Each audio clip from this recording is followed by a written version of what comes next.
a cura de um coxo, o discurso de Pedro no templo. A gente vai ficar só na cura do coxo, tá? Vamos lá? A minha Bíblia diz assim, ó, Pedro e João subiam juntos ao templo à hora da oração, a nona. Hora nona é 3 horas da tarde, tá? E era trazido um varão que desde o ventre da sua mãe era coxo, o qual todos os dias punham à porta do templo chamada Formosa, para pedir esmola aos que entravam. Ele, vendo a Pedro e a João, que iam entrando no templo, pediu que lhe dessem uma esmola. E Pedro, com João, fitando os olhos nele, disse, olha para nós. E olhou para eles, esperando receber alguma coisa. E disse Pedro, não tenho prata nem ouro, mas o que tenho, isso te dou. Em nome do Senhor Jesus Cristo, o Nazareno, levanta-te e anda. E tomando-o pela mão direita, o levantou, e logo os seus pés e tornozelos se firmaram. E saltando ele, pôs-se em pé e andou. E entrou com eles no templo, andando, saltando e louvando a Deus.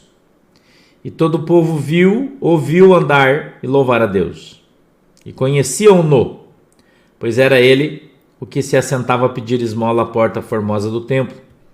E ficaram cheios de pasmo e assombro pelo que lhe acontecera. Amém? Queria que você fechasse os seus olhinhos agora e vamos orar junto comigo. Querido Deus, em nome de Jesus, eu peço que o Senhor nos abençoe, dando para nós o discernimento, o entendimento da Tua Palavra, para que ela possa ser revelada aos nossos corações, segundo a vontade e o desejo do Teu coração. Põe, Senhor, a Tua mão sobre as nossas vidas e nos abençoa. Nos abençoa com a Tua Palavra, Senhor. Que a Tua Palavra possa descer do céu de uma maneira simples, para que todos possamos entendê-la e compreendê-la. E assim tenhamos a nossa fé aumentada no Senhor. Revela-nos, Senhor, de uma maneira muito simples a Tua Palavra, para que todos saibamos qual é a boa e agradável vontade do Senhor para a igreja hoje, nesse dia 6 de janeiro de 2023. Eu peço que o Senhor abra os nossos olhos para que a gente veja, que o Senhor abra, meu Deus, os nossos ouvidos para que nós ouçamos, para que o Senhor abra o nosso entendimento, para que a gente possa compreender a Tua Palavra, em nome de Jesus. Amém. E amém. Eu poderia dizer para você uma série de coisas sobre esse texto, porque ele abre aqui, vamos dizer, algumas bifurcações, né? E a gente poderia ir para o lado que quisesse, mas eu vou onde o Espírito Santo me trouxe. E eu quero falar para você sobre o tempo de Deus na vida do aleijado. Eu quero falar para você no tempo de Deus na vida do aleijado. Eu não sei quanto tempo esse cara estava esperando. Ele estava ali no templo. 30 anos, 40 anos, 20 anos, eu não sei. Mas sabe, quando o Espírito Santo me deu esse texto, ele fez com que eu pensasse no cara. E eu quero que você pense assim comigo. A gente vê a ação de Deus sobre a vida da pessoa depois de tantos anos de espera. Nós vimos ontem sobre o tanque de Betesda, né? E vimos que aquele cara estava ali, eu acho que é 38 anos, né? Num leito, numa situação difícil. Talvez aqui pudéssemos aplicar ao mesmo tempo, por que não? Talvez com a mesma idade. Mas eu queria chamar a tua atenção para o seguinte. Você acha, porque essa porta aqui, chamada Formosa, ela era no pátio das ovelhas, era uma porta interna do templo. Entendeu? Ela era uma parte interna do templo. Eles já tinham adentrado pelas 12 portas e quando se entrava então num pátio grande que tinha, para sair do pátio e entrar numa área mais próxima do templo, se passava por essa porta. Então ele estava do lado de dentro, não do lado de fora. Mas ele era levado pela sua família todos os dias no horário em que o templo ia abrir. Eu não sei qual é o horário que o templo abria. Se era de manhã, 6 horas da manhã, eu não sei. Não sei.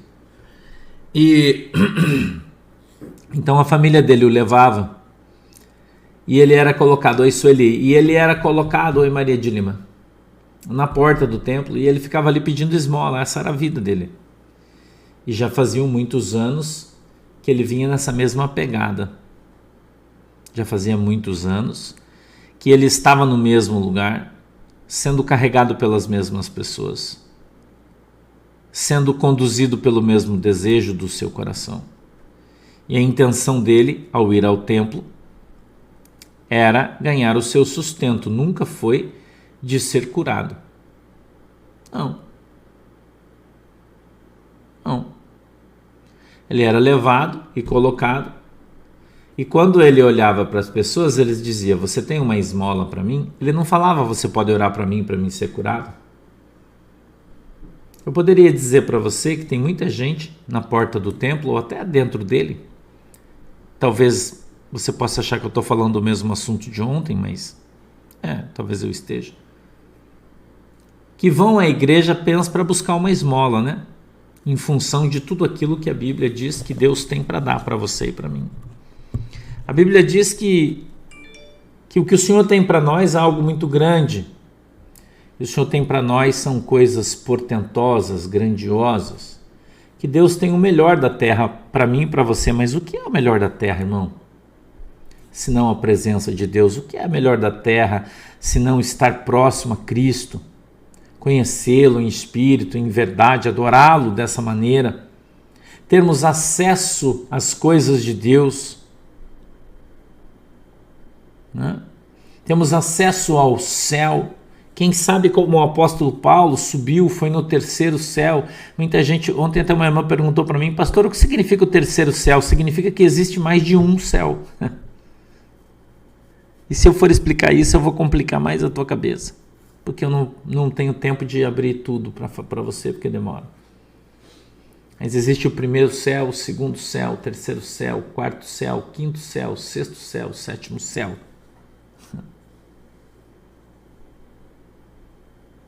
Paulo foi até o terceiro.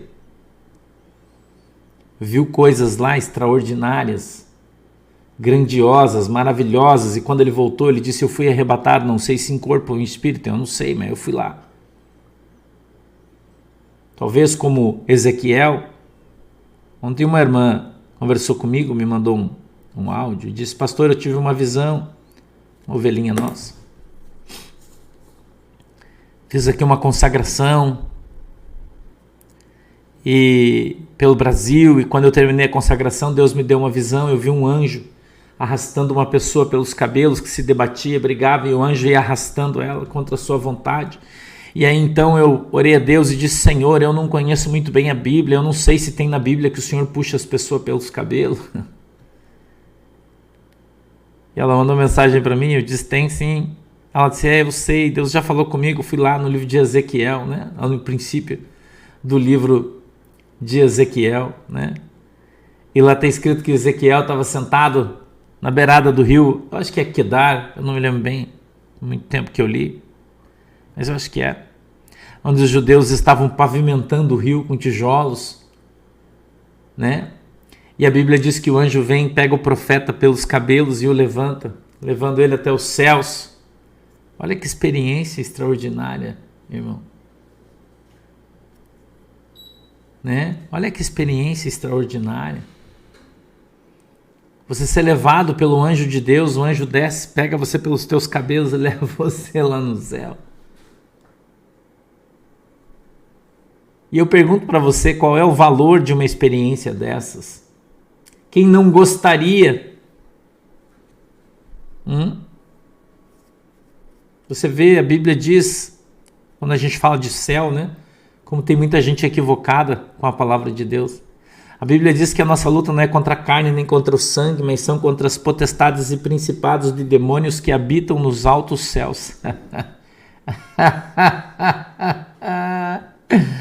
Ai, meu Deus, como assim, pastor? A Bíblia diz que tem demônio lá no céu? É.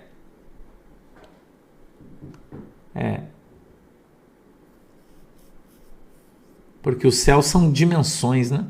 Existem dimensões espirituais. Existem camadas, né? Espirituais. E você lê a Bíblia, você não percebe, né? Quando você lê um texto desse, você não se liga do que Deus está falando para você. Você já leu, mas você não se liga. Não presta atenção muitas vezes, ou talvez o Espírito Santo não desperte você para aquilo. Né? Não é assim? Então, quando a gente lê a Bíblia, irmão, eu tenho dito aqui para você que Jesus não precisa de advogado, então você não precisa ficar advogando a favor de Jesus, você só tem que pregar o Evangelho.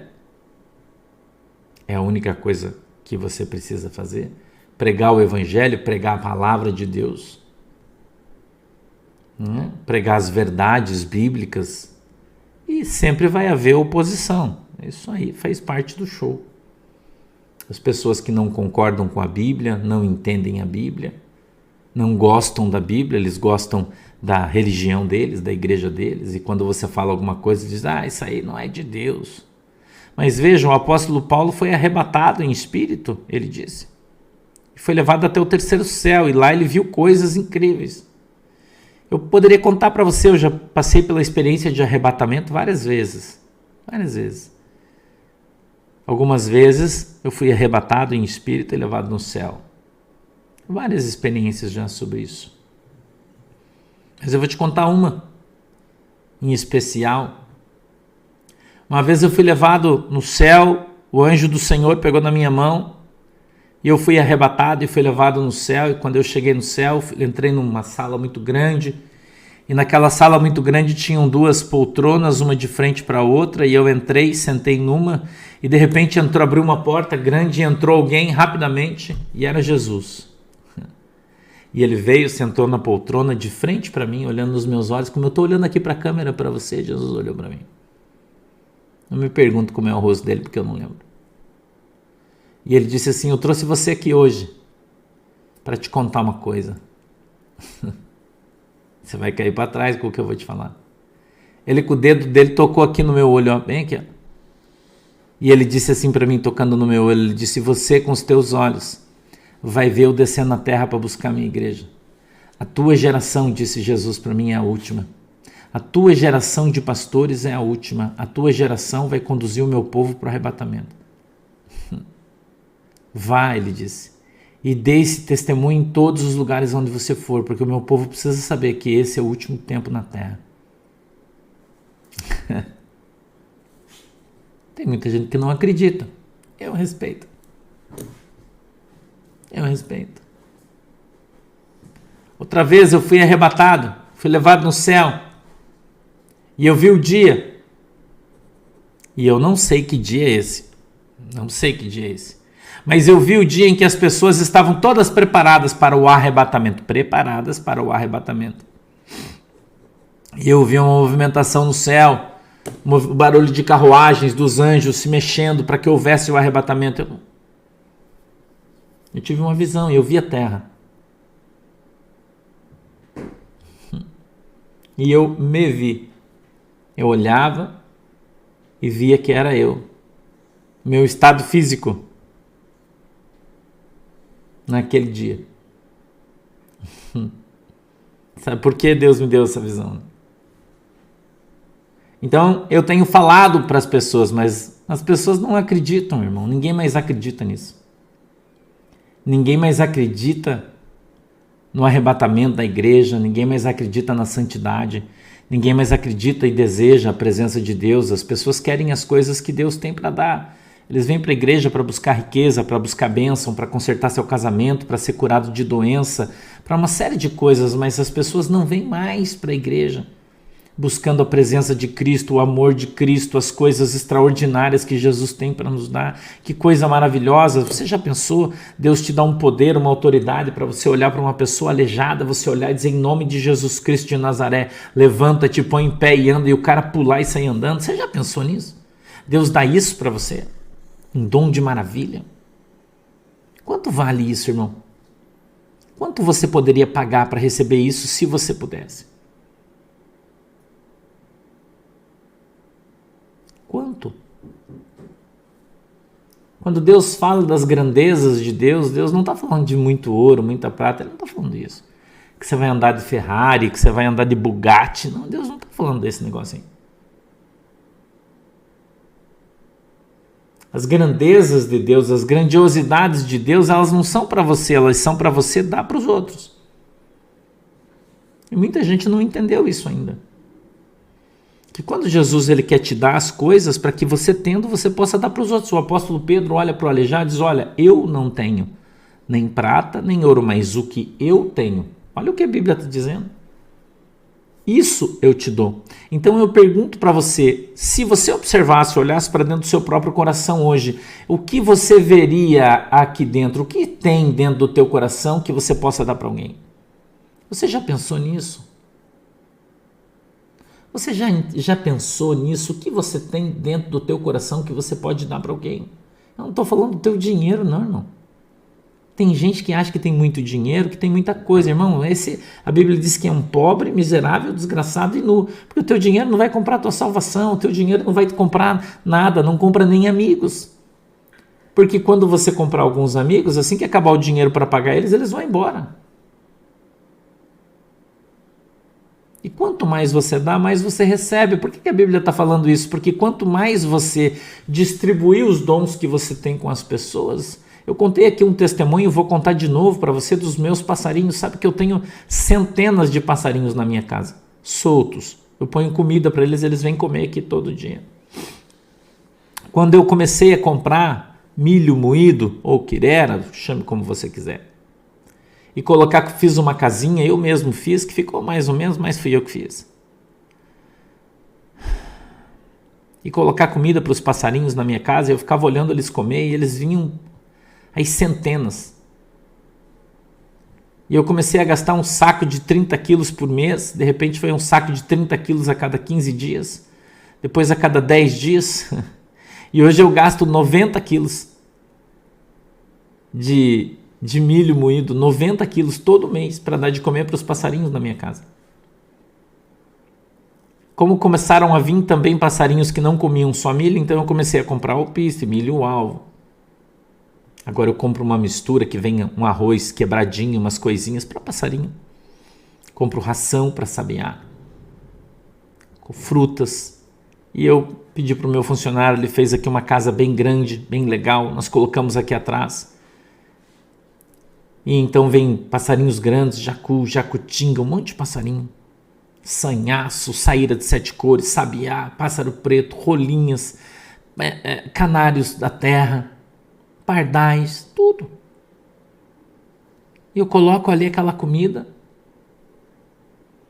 E um dia eu coloquei comida de manhã e eu estava preocupado porque eu estava gastando muita coisa. E não é pouco dinheiro que eu gasto para comprar isso, não. E aí chegou na hora do almoço, eu tinha colocado comida para eles de manhã. Eu vou te contar o testemunho. E eu então sento na minha área e fico olhando eles. E eles brigam e discutem, né? E ficam todo mundo cantando, todo mundo feliz, com o papinho cheio, né? Pancinha cheia ali, todo mundo come. E eles comeram de manhã, comeram toda a comida que eu coloquei, e era mais ou menos 1h, meio-dia e meio, 1h mais ou menos. E eles estavam fazendo uma bagunça, porque tem um pé de pitanga do lado do lugar onde eu colocava as coisas, eles ficavam todos naquele pé, e eles gritando, não cantando, gritando, piando, mas era muito, gente, tinha dezenas e dezenas e dezenas de passarinhos, e muitos, quem sabe até centenas, pardais, canários, todo mundo gritando, fazendo uma confusão naquela árvore. E eu fui lá olhar o que estava acontecendo. Eu olhei aquele monte de passarinho e eles iam na casinha e não tinha mais comida, porque eles já tinham comido tudo. E eu falei, eu vou colocar comida para vocês só de tarde. Escute isso aqui, que eu vou te contar.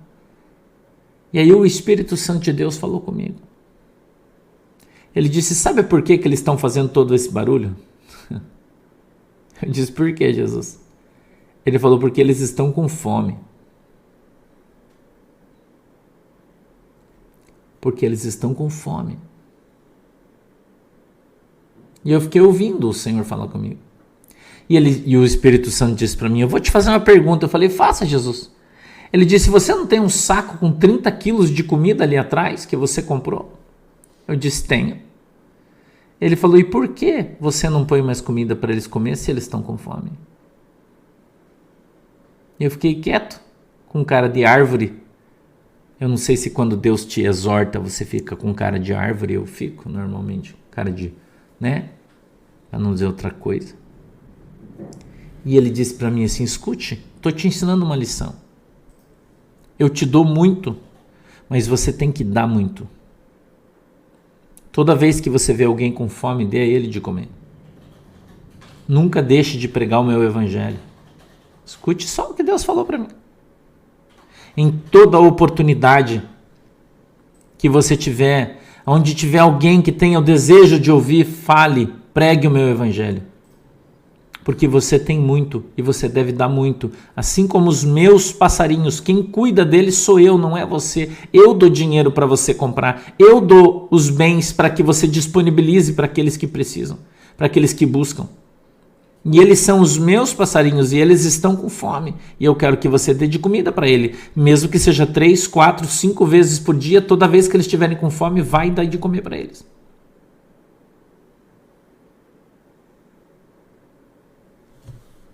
Entendeu? Você está entendendo a mensagem, irmão? O que você tem guardado dentro do teu coração? O que você tem para dar para as pessoas? Eu pergunto isso para você. Por que você não faz? Se Deus te deu os meios, Deus te deu as condições. Quanta gente que está sendo abençoado por Deus para que abençoe e não faz isso. Tem um monte guardado e não dá nada para ninguém. E você pode colocar isso aí da maneira que você quiser na sua vida, porque Deus está falando com você. Eu não sei em que área da sua vida Deus está trabalhando, mas Ele está. Ah, mas eu vou guardar para amanhã. Irmão, amanhã pode não ter mais. Pode não existir amanhã. Eu, depois de todas essas coisas que eu tenho visto, que Deus tem me mostrado sobre o arrebatamento, sobre a volta de Jesus, a visão que Deus me deu do meu estado físico, meu aspecto, eu imagino mais ou menos quantos anos eu vou ter, e eu imagino, porque eu não sei, eu só imagino. Entendeu? Eu só imagino.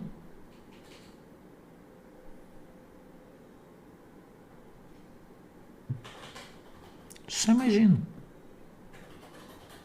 Então eu aprendi com Deus e eu vivo cada dia intensamente, como se não houvesse amanhã. Entendeu? Intensamente, como se não houvesse amanhã. Eu faço tudo o que eu tenho que fazer hoje. Vivo um dia de cada vez e você precisa aprender a fazer isso. Eu não me entristeço com o dia de amanhã.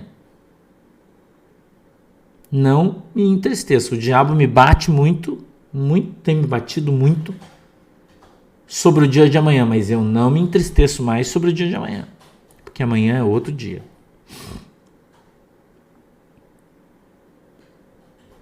Amanhã é outro dia. E eu preciso viver hoje. Eu preciso fazer hoje. Eu preciso caminhar hoje. Eu preciso pregar o evangelho hoje. Eu preciso dar de comer para quem está com fome hoje. Por isso eu estou aqui agora de manhã. Eu podia estar fazendo você esperar sábado. Sábado nós temos culto de Santa Ceia. Aliás, eu quero te avisar. As minhas ovelhas aí, né? As minhas abelhinhas. Sábado, 7h30 da noite, temos culto de Santa Ceia. Domingo temos culto. A gente já começa a programação normal. 8 horas, né? Desculpe. Na internet é 8 horas. É 7h30 na igreja. Né? Então, sábado e domingo nós já temos culto. Segunda-feira nós já temos culto de oração. 8 horas da noite. Voltamos à programação normal já a partir de sábado. Porém, eu venho aqui de manhã todo dia ensinar o evangelho para você. E quando Deus me dá um texto, uma palavra para eu pregar para você, eu prego. Deus manda eu profetizar, eu profetizo. Entendeu? E aquilo que Deus me falar, eu falo. Eu vou caminhando. Fazendo aquilo que Deus manda eu fazer. Mesmo sábado 20 horas, mesmo apesar da oposição que eu recebo. Você acha que não tem uma oposição enorme contra o meu ministério? Acha que não? Você acha que não? Aí eu pergunto para você, você acha que eu estou preocupado? Você acha que eu me preocupo com isso? Quando eu recebo mensagens de pessoas, ontem eu recebi uma mensagem de uma pessoa, falou para mim que estava desviada há mais de 8 anos. 8 anos fora dos caminhos do Senhor e encontrou Jesus aqui de manhã comigo e com você. Ela se encontrou aqui. Está vindo fazer parte da igreja virtual, porque já não vai nas igrejas físicas. Uma missionária veio congregar conosco essa semana. Aliás, várias pessoas estão passando a ser ovelhas da nossa igreja, estão debaixo da minha autoridade espiritual, porque estão sem igreja há muito tempo, não conseguem congregar numa igreja física, mas aqui na virtual conseguem. Tem muita gente que diz, muitos pastores dizendo que a igreja virtual é a igreja do futuro. Eu discordo, ela é do presente já. Que muitas igrejas físicas estão fechando e vão fechar muitas mais. Eu já falei isso faz tempo. Isso vai acontecer. Então, a minha função é te pregar o evangelho. O que você vai fazer com ele é problema seu. A minha função é dar de comer para você. Quando você ficar fortinho, o que você vai fazer é problema seu. Você vai ficar na igreja, você vai congregar na igreja que te sustenta todo dia, você vai congregar com o pastor que cuida de você todo dia, ou não vai, isso é um problema seu, não é meu. A minha obrigação é vir aqui, estar aqui, pregar o evangelho, te ensinar, evangelizar você que ainda não conhece. Entendeu? Mas muitas pessoas pensam diferente, eu respeito. Respeito. Não sou dono da verdade, já falei para vocês aqui 1000 vezes. Né? Eu respeito. Nós só vamos saber de fato quem está falando a verdade, quem está mentindo muitas vezes, quando falamos de doutrina no dia do arrebatamento, porque quem está falando a verdade vai ser arrebatado, vai subir, vai para o céu. Quem não está vai ficar aqui. Quem não está vai ficar. E vou dizer para você, o arrebatamento da igreja está chegando, irmão. Ele está perto. Pastor, então a gente já está vivendo os dias de Apocalipse? Não, ainda não. Nós estamos vivendo o princípio das dores. É aqui que nós estamos. Princípio das dores. Estamos aqui. A minha visão espiritual, escatológica. A gente está no princípio das dores. É isso que Deus tem falado comigo. Mas estamos caminhando rapidamente. Rapidamente. Então eu tenho 52 anos. Eu não sei quantos anos eu vou ter quando Jesus vai voltar buscar a igreja. Mas eu já tenho 52.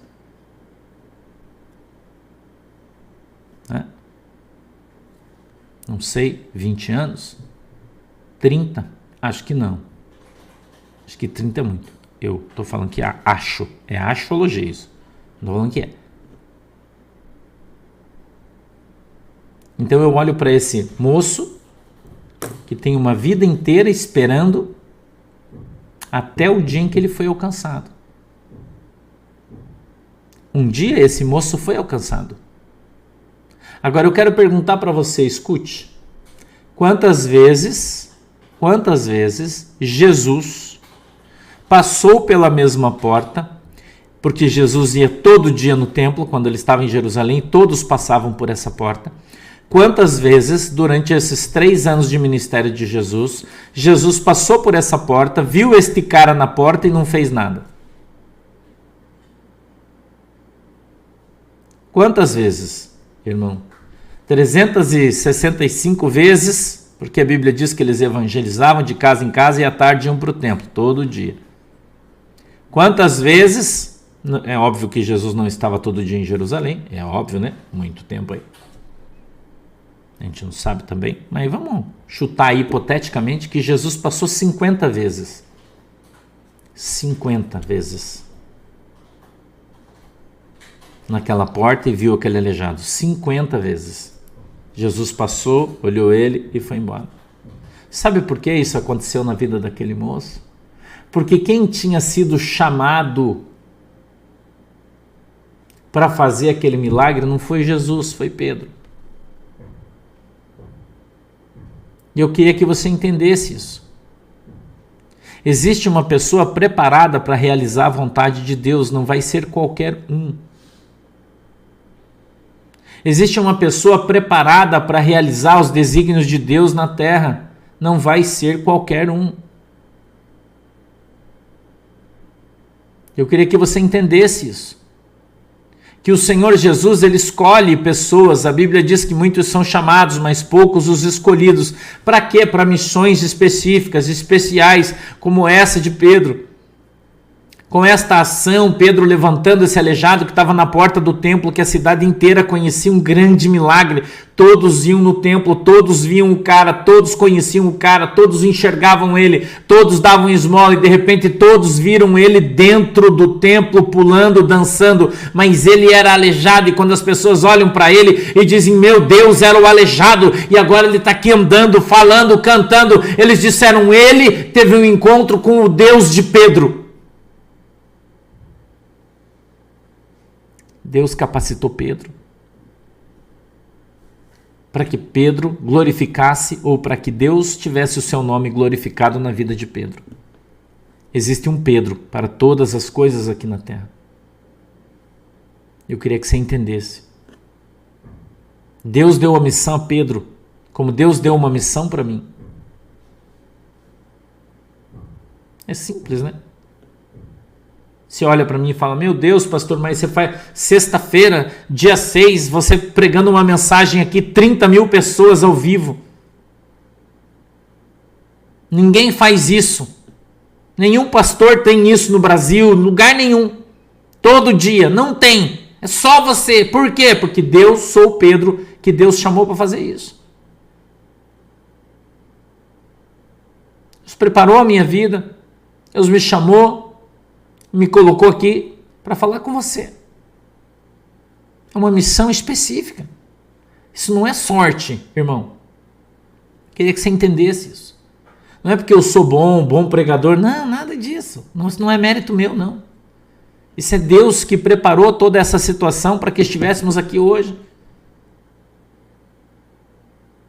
Assim como Deus tem um chamado específico para você. Ou talvez não. Talvez o teu chamado seja se converter e morar no céu. E glória a Deus por isso. Mas talvez Deus tenha um chamado especial para você. Talvez dentre todos esses chamados você seja um dos escolhidos de Deus para algo específico. Mas eu queria que você entendesse que há um tempo determinado no céu e na terra para todas as coisas. Escute o que eu estou falando.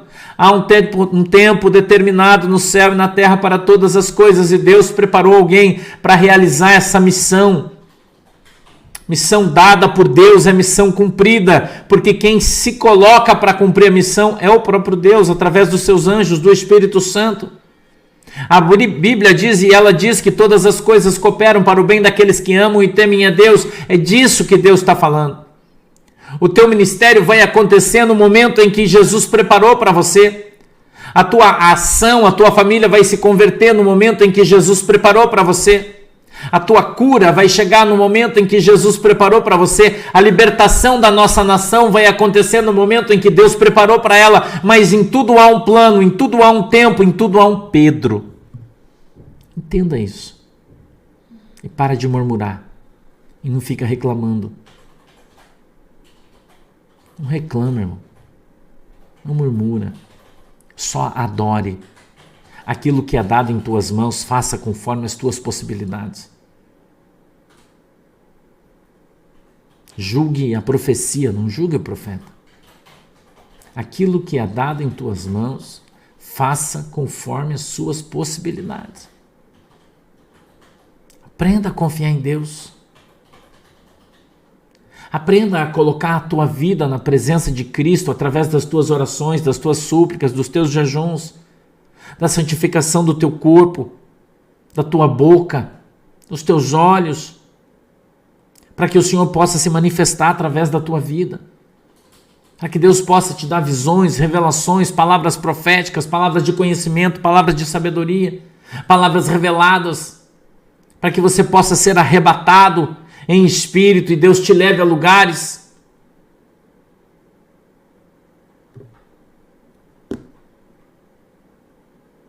assim como ele levou Paulo, assim como ele levou Filipe, assim como ele levou Ezequiel e tantos outros homens de Deus arrebatados, Elias, Eliseu, levados em espírito em outros lugares pelo poder de Deus para que se cumprisse o seu ministério. E você só precisa ter fé. Esperar no Senhor. E enquanto o Senhor não vier com a providência, nós esperamos crendo, porque nós somos crentes e temos fé naquele que nos chamou. Entendemos que o Senhor é poderoso para cumprir a sua palavra. Deus não é homem para que minta, nem filho do homem para que se arrependa daquilo que prometeu. Mas é no tempo dele, não no seu. Vamos orar? Feche os olhos. Papai do céu, em nome de Jesus, eu peço que o Senhor abençoe cada irmão, cada irmã que está comigo agora, independente de onde estejam, que a tua palavra, Senhor, possa trazer compreensão, entendimento a estas pessoas, para que eles possam crer cada vez mais, para que eles possam andar na tua presença e ser abençoados em nome de Jesus, que o Senhor possa alcançá-los com poder e autoridade, que o Senhor venha fortalecer a sua fé, fazendo com que eles cresçam na graça e no conhecimento, que a tua mão poderosa esteja sobre a vida dos teus filhos e os abençoe em nome de Jesus. Eu peço que o Senhor abençoe a água que eles estão colocando diante do Senhor e pela fé, quando beberem, sejam alcançados pelo seu milagre em nome de Jesus. Eu quero, meu Deus, abençoá-los em nome do Pai, do Filho e do Espírito Santo. Amém e amém. Não esqueça, amanhã então vamos ter culto de Santa Ceia, todas as ovelhinhas da igreja, as abelhinhas, né? Vamos estar amanhã a partir das 20 horas, tá? Aqui mesmo, nos nossos canais normais e tradicionais. E no domingo também, às 20 horas, passamos a ter culto. Segunda-feira aí a gente conversa no Teu Oração. Tá bom? Beijo para todo mundo. Deus abençoe vocês. Até de tarde, 2 horas de desdobramentos. Tchau!